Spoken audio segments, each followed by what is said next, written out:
CityCast is brought to you by Wise, the app for international people using money around the globe. With Wise, you can send, spend, and receive up to 40 currencies with only a few simple taps and save up to 55% compared to major banks. Plus, Wise won't add hidden fees to your transfer. Whether you're buying souvenirs with pesos in Puerto Vallarta or sending euros to tip your Colosseum tour guide, you know you're getting a fair exchange rate with no extra markups. Be smart. Join the 15 million customers who choose Wise. Download the Wise app today or visit wise.com. Learn more by visiting wise.com/US/compare. T's and C's apply. Today on CityCast Austin, it's the Friday News Roundup. We made it through the week, and we are so excited to chat today about all the big things going on in the city. There is a lot. The latest on Cherub Charlie's, what's going on at UT, and the end of summer weather.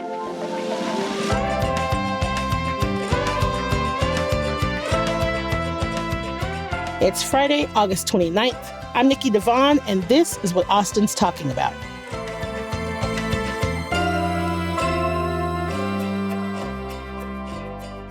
Hey, y'all. I am here with University of Texas at Austin student Genesis Britz, a junior studying government and philosophy. What's up, Genesis?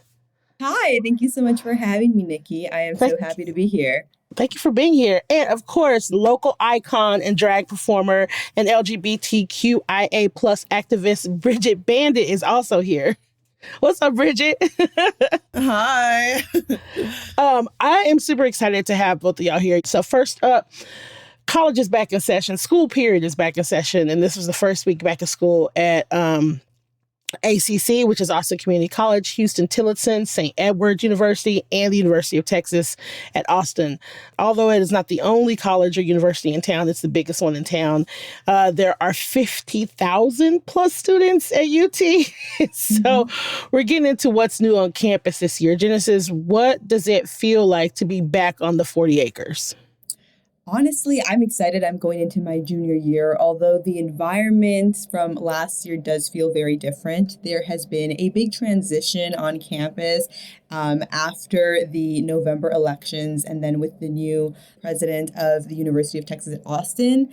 One of the key differences that I can point out is the conservative ideologies on campus and those who are conservative, who have conservative values, I'm doing air quotes, have definitely become a lot more comfortable with their presence on campus. Before, prior to the November election, you didn't really see a lot of conservative groups organizing or tabling is what we call it on campus. And now they are definitely there. Unfortunately for, students of color and students who are DACA recipients or immigrants themselves, this presence has led them to feel unsafe and uncomfortable. There has been a lot of young conservatives tabling, holding Ice Ice Baby posters on campus. And this is scary, y'all, because I am vice president of an organization meant to help and support immigrant students on campus called UT Juntos, which in Spanish means together. And this organization, a lot of the officers, a lot of the members, of course, are immigrants themselves. And just to walk on campus and to see this kind of conservative propaganda thrown in your face is really a slap in the face when you're just trying to go to your classroom to get an education. There has just been so much, and the leader of the Young Conservatives organization does not hold back. He has posted so many pictures regarding his work and his values that he hopes that the university adopts on his own social media platform. I believe yesterday or a couple of days ago, they hosted their first big meeting, and they just posted, how happy they were that so many people came to their meeting. This was something that was unheard of prior to the November election. I mean, we always knew there was going to be conservative people there, but conservative students often just kept it low key since, they came to Austin and they, were labeled as a liberal city, and UT is a very progressive campus, so to say. But definitely have gotten a lot more comfortable with advocating their conservative stances. And that has just led a lot of immigrant students and DACA recipients and, people of color on campus feel very uncomfortable. I get it. We're in Texas. I grew up with Republicans in my life, and we would agree to disagree, but it would never be vicious. It would never be like mean and mean-spirited. It's two people that can sit down and have a conversation. And that has completely changed under Trump's administration. Now there is this need to like aggress who you are onto other people. And there's this need to like, look at me. I've been held down for so long and now it's finally my time. When in actuality, no, sweetheart, you have not really. I feel comfortable saying that half of these probably, very, very young conservative people have not had to go through any kind of strife, any kind of heartache. It's okay to be a conservative. It's okay. I mean, I judge you on my own, but whatever. It's a part of your rights. Yeah. But it's not okay to be so aggressive about it. Yeah, absolutely. You're making students uncomfortable. You're making students not feel welcome. I mean, truly, you're not trying to better the country through, I just believe in something different and let's agree to disagree and come together. And you're just trying to fearmonger people. And so, as a way that I've personally tried to combat this, I went out there and I rallied. I'm VDR certified in Travis County. I registered people to vote. I, did everything that as a person who's an advocate, should be doing. So, when the election results came in, I was truly heartbroken. I'm from South Texas. I'm from a border community. I'm Mexican-American myself. I'm the daughter of immigrants. But my form of combating this was I created, co-founded a run club for Latinas. It's open to all women, of course, but the main goal is to preserve our culture and hold community, especially for minority women. We named it 1967 Latina Run Club. 1967 in honor of Kathrine Switzer, who was the first woman to complete a marathon, the Boston Marathon, despite a lot of protests against her being able to do so. So as a tribute to her, when she still runs marathons to this day, we called it 1967 for the year that she did so. And then Latina, just because it was co-founded by two Latina women. And as our communities are definitely trying to be held down and obstructed by the current administration, we definitely felt it was important to include that representation in a space of wellness.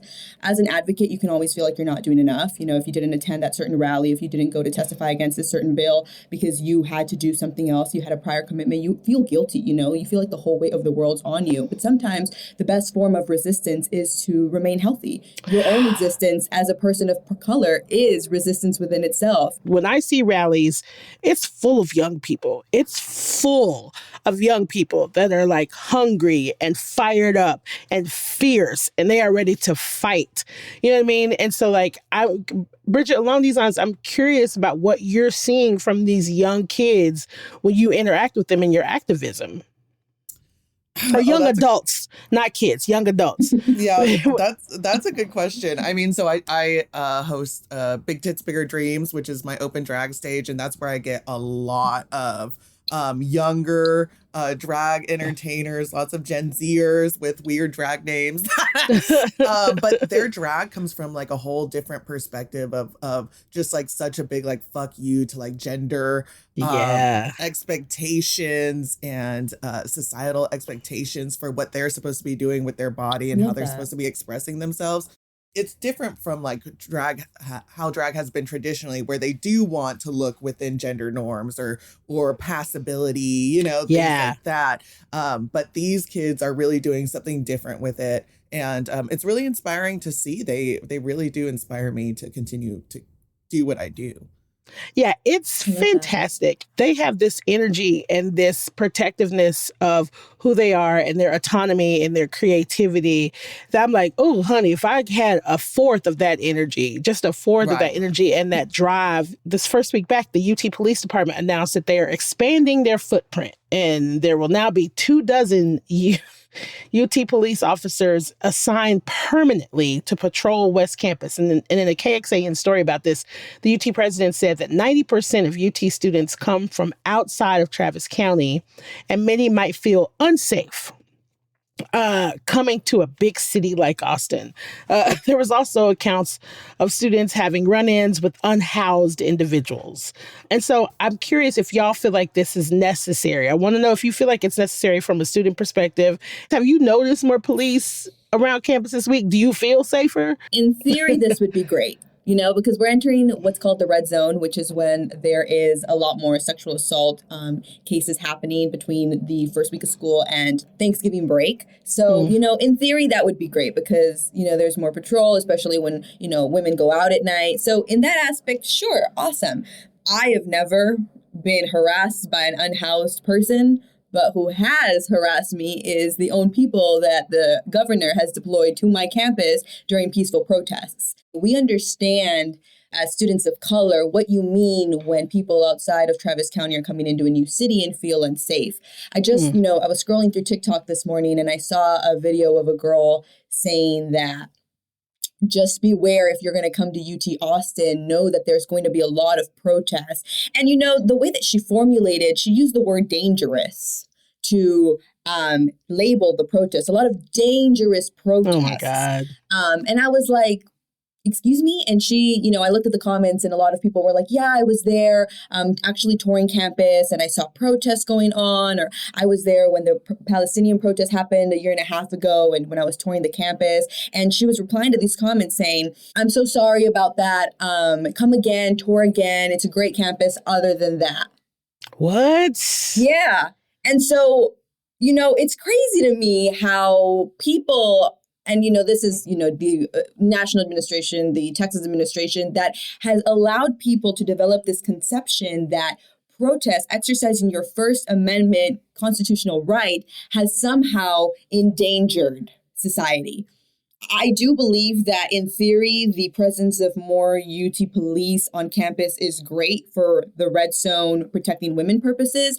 But we all truly know to our core that it is to mitigate the protesters that choose to show that demonstration, exercise their First Amendment right on campus.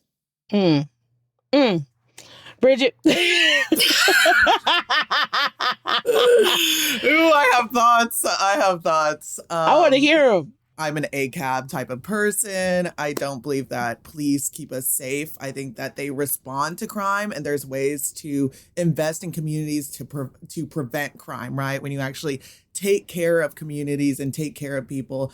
And yeah, I see that this rise in police presence in UT is definitely correlated with the protests that happened. And that imagery that came out of those pro-Palestine protests were so wild. They had the sign, "What starts here changes the world," in front of the line of cops. I also know one of the students that was arrested who's currently suing for excessive force. And then I was also a part of a protest that we did whenever UT tried to say that it was banning drag. We put together an event, a day of drag, where we put the students in drag. And so I saw that. It was great. Yes. So I do see that this doesn't really seem to be about keeping students safe. It's about policing what students are saying and trying to keep them away from exercising their First Amendment rights, right? And that's not okay. And it's really scary. I'm born and raised here in Austin, and I saw UT as this progressive school where you learn it used to be about the world. Yeah, it used to be. And now I'm seeing this complete shift over. And so a larger police presence is definitely a part of that. It's really scary. And as somebody who was sexually assaulted on UT campus and went through a Title IX investigation. Let's talk about it. Let's talk about it. UT police, they were the ones who told me, oh, well, maybe you were just drinking too much. And it caused me to really question if the experience I had was really true. So I don't think that, even whenever I think about sexual assault and preventing that didn't help me either. So it just made things more confusing for me. So no, I'm not about it. No, I agree. When I went to UT was a very progressive school, and there were protests all the time. All of the times that I felt unsafe on UT campus, it was not because of unhoused people. It had a lot to do with frats. It had a lot to do with just people that weren't taught by their parents how to respect other people's bodies. Period. That's it. Wrong place, wrong time, wrong frat house, wrong time, wrong party, wrong time with unsafe people. So maybe there should be some conversations about how to keep women identified people safe in regards to how other people treat them and don't take no for an answer. You know what I'm saying? Like UTPD is not the way to do that. That's not the way to do that. Don't even get me started on Greek life. There is a fraternity whose name I actually do not know. They have what they call stairs of consent. So basically it's a 2-floor like house. And if you go up with a frat brother up the stairs, they feel entitled to be able to do whatever they want with you because those are the stairs of consent and you decided to go up with them. Listen. And I mean, where is the regulation in that? There are plenty of places on UT campus that are not safe places.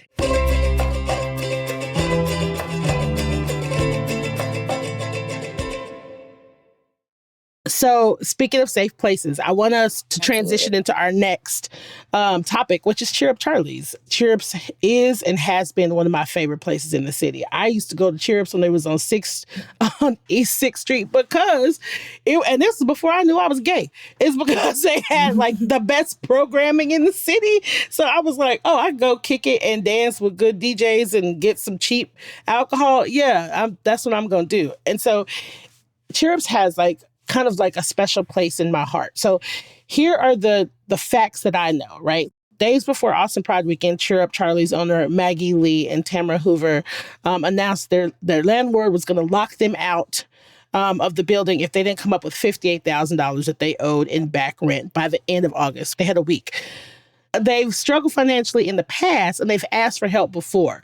And this time, folks immediately came in and covered their debt. So Maggie and Tamara told the Austin Chronicle, quote, "We have a 2009 model of running a venue, and it's just not sustainable in Austin currently. Every single venue owner has multiple partnerships, either hospitality groups, real estate partnerships, or other investors. And Cheer Up Charlie's has seriously been just Maggie Lee and Tamara Hoover for 16 years.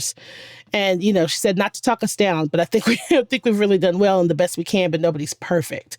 And we trip and tumble a little bit. And we're just trying to make sure that everyone is paid on time and paid a fair wage. And so they've had a very slow summer and that caused them to fall behind. And right now what's happening is that people are just questioning why, like how this happened. Bridget, I'm really curious what you have to say about all of this stuff. Yeah, it's been an interesting week. I've also gotten interesting DMs myself about all of this. And, but you know, what I think about first is like, why did they only wait a week out, right? I'm like, could you imagine if they didn't say anything and they didn't ask for community support and then one day Cheer Up Charlie's is just closed? Like that would have been the alternative. And Maggie was working to try to get the debt down up until this point, until it was like a week out. They had no other options. They needed to say something. They needed to say either we're going to close or either we come up with this money. Right. Yeah. So as for me, as a performer who does a lot of events at Cheer Up Charlie's, I've always been paid. Maybe it took a little extra time within the past, especially within the past couple months, because this has been something that has been a struggle the past couple months. But I can see how that is. You know, it's been really slow for gigs myself, especially with the new administration. People are kind of hesitant to book and support queer artists. And so Cheer Ups I've really found as a place where I can go and continue to support myself as a full-time artist, right? It's a really important space for me. Cheer Up Charlie's allows me to do things artistically and creatively that I don't think I would be allowed to anywhere else in Texas. But I'm not sure how I can explain that to somebody who doesn't have the kind of restrictions on their body as I do, you know? Yeah. So like, I don't want to negate anybody else's experience. And I think that there definitely is room for discussion and accountability. But I think we also need to recognize that this space has platformed so many people who may not have received the same kind of opportunities other places. And it really does matter. I really have appreciated my time at Cheer Up Charlie's. I really don't think I would be the queen I am today without Cheer Up Charlie's. And so I'm glad it's sticking around. I really hope that these kind of situations don't happen again in the future. It's not the first time that it's happened, right? Right. So yeah. I think that that's when people are starting to get a little skeptical about, hey, what's going on? Why aren't you learning from your mistakes and continuing to ask from other people? But if other people are willing to help them out, let them help them out, you know? So yes, they did ask for money in 2023. There was like, they almost lost their lease in 2019, but like after the pandemic, just like every other business in everywhere, there was this surge because people were like, oh shit, we got to get out of the house, right? And so like, there was like a 30% increase in activity sales, but then things even out. And then now, like you say, they even dip. I've heard from other performers say the same thing. Like people aren't hiring the way they used to. And so somebody called KUC News, I don't know who those people are. They released all of this public information about how much money their bar made over all these years. And that really got the flames going about like, why do we keep having to save you? Why don't you know how to run your business? I'm a fan of accountability too, because I saw that stuff too. And I was like, ooh, yeah, that does look bad. But at the end of the day, I do not own a business. I do not know what it takes to own a business. I don't know what it takes to keep a business open. And if people want to give them money, let people give them their money. And if for some reason you don't want to support them, don't support them. You know, Maggie came out this week and had a conversation with the KUC News, laid all of it on the table, and was just like, we've been doing our best. I am not a business major. I have been doing my best. Here's how we got behind. But like, the other side of this is that everybody asks for money all the time. I can go to my social media right now and 5 people are asking for money for something, for a GoFundMe for something. It could be their dog's medical bills. It could be top surgery. It is my decision whether or not I want to give that money. Do I contact them and be like, okay, are you really getting top surgery? Is your dog really sick? Can I see the medical bills? No. Right. No, right. That's not my business. Either I want to give the money or I don't. Yeah. That's it. Do we want this venue or don't we? Do we want it or don't we? Exactly. That's the question. It seems like the majority of the community sees a lot of value within having Cheer Up Charlie's. We need places that we can go. And, you know, safe. historically, not every single gay bar has always been safe. You know, if you think about Stonewall was not like some kind of safe haven for queer people to run to. Right? It was literally, it was owned by the mafia, but queer people are always going to find places where we can congregate and get together, you know? And Cheer Up Charlie's is more safe than the spaces that we have been able to congregate in the past. Does that make sense? Yeah. And so I think it's really important that it sticks around, you know, even with the speculate, is that the right word? Skeptical. Speculation. It's too early for me. Okay. This is early for drag queen. It still provides a space that is really important to so many of us. I've talked to a lot of cis women or a lot of trans women. They're like, I want somewhere that I can just come and have fun and don't have to worry about some man touching me. Or I want a place where I can come and dance until 2:30 in the morning because I'm 22 and I got good knees. So they got with the GoFundMe, they're able to meet their $58,000 goal. I think they ended up making about just over $72,000. And so Maggie says they're going to pay for their rent and then they're going to put the rest in payroll and pay their people. I'm paid more at Cheer Up Charlie's than any other gay bar around. And so whenever she really, yes, I have tried to move. One time Maggie double booked BTBD, my Big Tits Bigger Dream show, and I tried to move BTBD into another venue, but I wasn't able to pay the people that their normal rates, because Cheer Ups has always just paid me a better rate than I could find anywhere else. And so that's speaking on my own personal experience. So when she says things like she's overpaying artists, I'm like, well, maybe she is, because I'm definitely getting paid way more at Cheer Up Charlie's than any show I've done at Oil Cans or Rain or anything like that. So yeah, that's crazy. Mm-hmm. Might have taken a little time to get the money, but you get it. Yeah. You know, as someone that produces shows, sometimes it's like, okay, look, I'm gonna get you your money. It might be 7 days, and if it might come out of my own account, but I'm gonna get your money.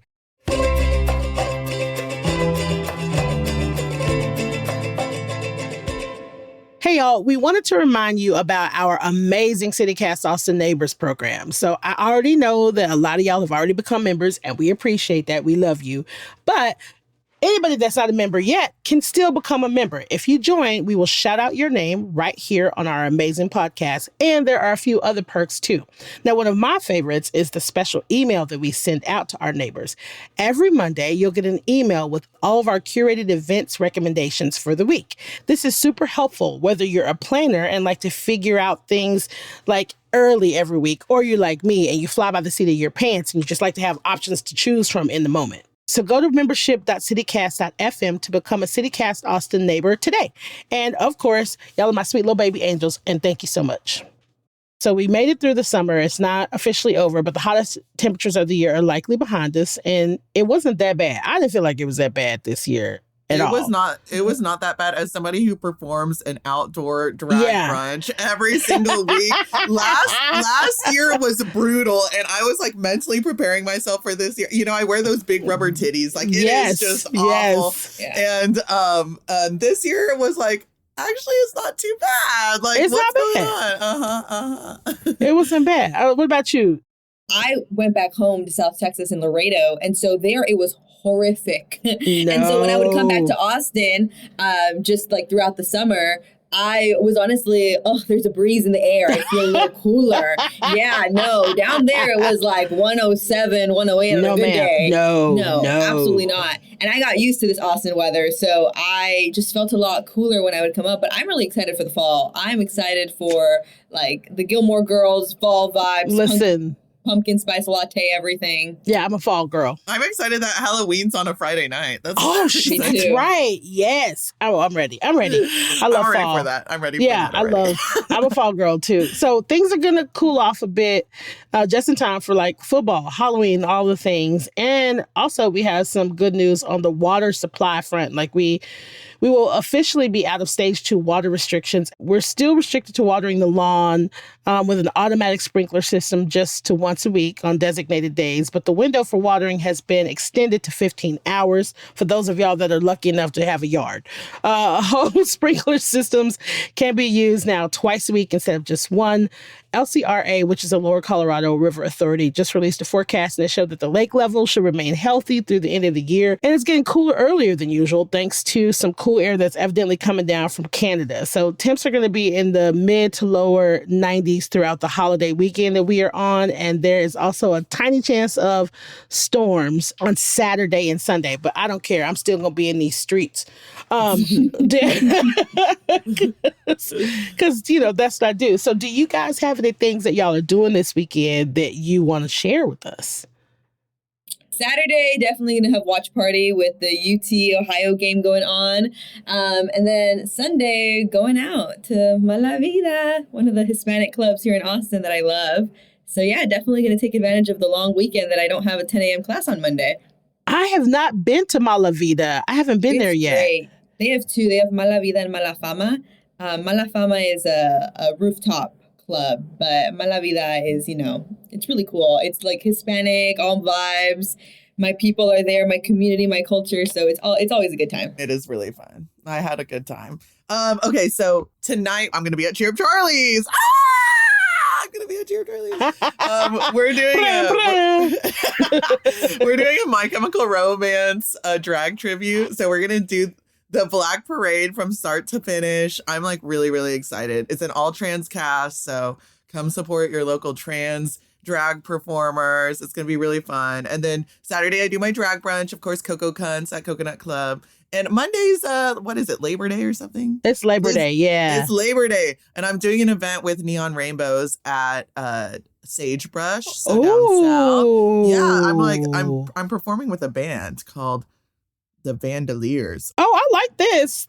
I'll probably be doing some Dolly, my classic gig. So yeah, of course, it's gonna be a fun weekend. Oh my gosh, this is exciting. There is so much stuff happening all throughout the weekend. All you need to do is just get online and look for stuff. We'd be here all day listing out stuff that's going on. Bridget, Genesis, thank you so much for being here with me. Thank you for talking about this week and rounding up this news. This has been delightful. I wish I could do this every weekend. This is amazing. Every Friday. This is awesome. Thank y'all for being here. Well, thank you for having us, Nikki. Thank you for having us. Of course. Of course.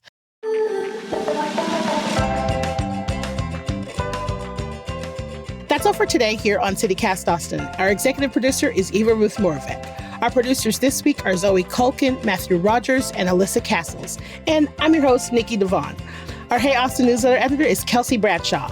Music is by Nelson Valente Aguilar of Como Las Movies, with additional music by Alva Kimonos and 8 Main and Madly from Triple Scoop Music via Getty Images. Now, if you enjoyed the show, why not tell a friend, rate the show, leave us a review, and of course, subscribe to our Hey Austin newsletter. And if you really, really love CityCast Austin, help support it by becoming a neighbor today at membership.citycast.fm. Now, we will be off Monday for Labor Day, but we'll be back Tuesday morning with more news from around the city. Bye, y'all.